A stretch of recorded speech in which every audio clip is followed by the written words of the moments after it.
Welcome to Eggs 101. Today we're going to talk a little bit about the structure of an egg, what determines the freshness of an egg, and we're going to talk about separating eggs. We'll talk a little bit about sanitation as we go on and about food safety with the egg. Now, the egg is a really interesting food item. It has a semi-porous shell, meaning that it will allow vapor, water vapor, and air to travel from outside the egg to inside and vice versa, but is not so porous as to allow the egg to drip out. Now, eggs in nature have an air pocket at the very top of the egg, at the broad end of the egg. The skinny end is solid egg. So when these eggs get shipped to you, they are shipped with the broad end up because that's where the air pocket is. And the goal is to keep that air pocket where it was created or put in place by nature. Now, as an egg ages, it starts to lose moisture. Remember, we said there's an air pocket up here, so as that egg ages, that air pocket gets bigger and bigger. One of the old ways of determining the freshness of an egg was to put it in a bowl of water. A really fresh egg would lay flat on the bottom.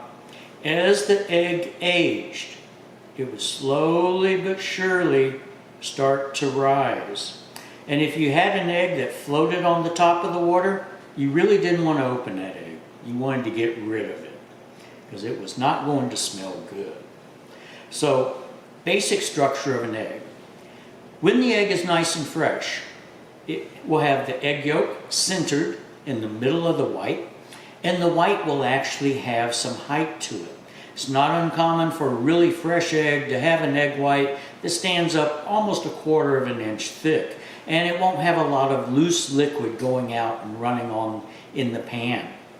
As the egg ages, the thickness of that egg white diminishes, and it gets more and more liquid. So it spreads a great deal in the pan or in your bowl when you put it there. The egg yolk, centered in the middle of the white, is held in place by a white membrane called the chalasia. The chalasia is attached to both the egg white and to the membrane that encapsulates the egg yolk. So, 3 basic ways to separate an egg. So you have egg whites and egg yolks. And before we get started, I just want to go back and refresh you about my concept of a roadmap.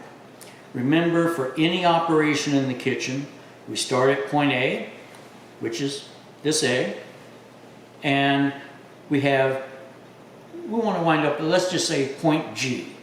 In between A and G, we have different points where we have to achieve, different things that we have to achieve.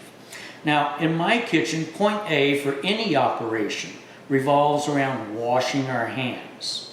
That is the very first thing that we do. And I mentioned I'm going to show you 3 ways of separating an egg. Keep in mind there's criticisms to every single way of separating an egg. Now, part of my roadmap, going back to that concept of point A, and we want to wind up at point G, is that 1, I've washed my hands, and then 2, I'm not going to use the egg whites for anything. And I am going to cook the yolks. So that's a very important piece of information in the roadmap, because what it tells me is that I'm safe to handle this egg barehanded.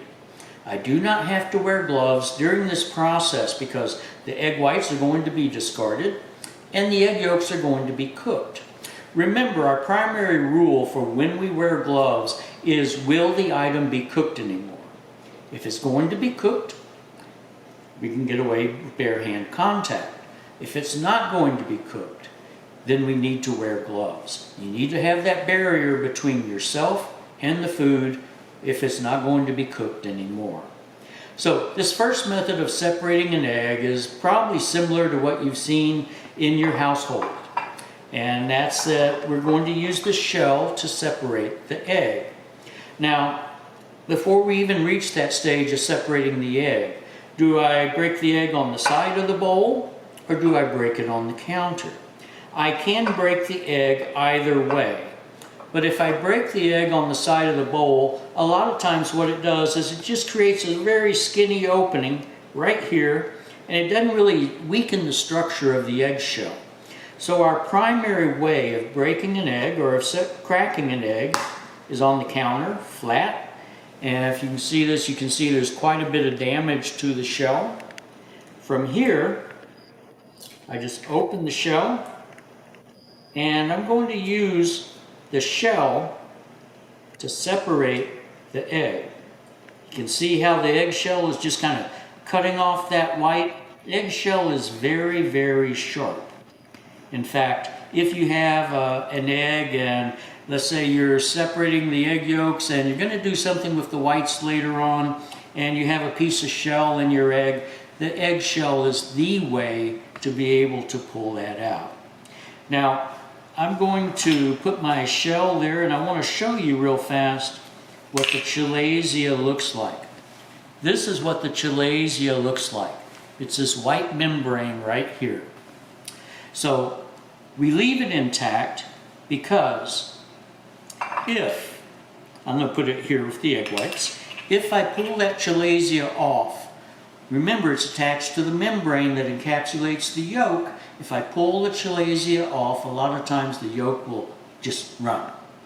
And I don't want that to occur. So this method of using the eggshells to separate the eggs, this is probably what you saw in your household and may still see in your household. It works fine for 1 or 2 eggs.